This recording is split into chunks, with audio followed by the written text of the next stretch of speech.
So they scare you in the very beginning when you get your license, and they tell you, everyone's gonna sue you, and they're gonna take your firstborn child and your house and your vehicles and everything you got. And look, I've been doing this 14 years now, and we went to a class 2 weeks ago where they had the same kind of conversation. There's a case in which a neighbor tripped over a 1-inch lip in the city sidewalk, and they sued, I think, everybody for like $8 million. I don't know the exact amount, but it was a lot.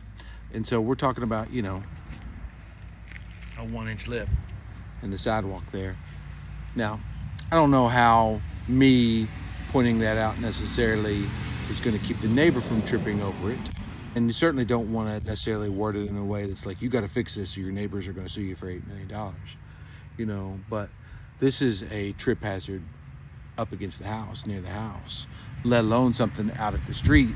So it's hard to determine, where you stop your repairs and whatnot. In that same class, there was a screw protruding on a set of steps, protruding up, less than 1/4 of an inch.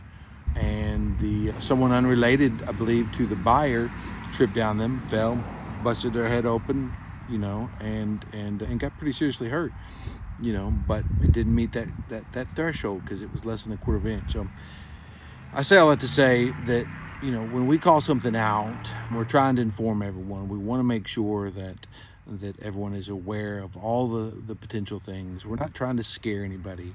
That's not our goal. We're trying to protect everybody in a world in which, things can get out of hand sometimes, so just understand that. That's why we write what we write. That's why we present it the way that we do. That's why we try to do our level best to give you all information, right? These issues exist on my house and every other house I'll inspect today or tomorrow or the rest of my career. So that's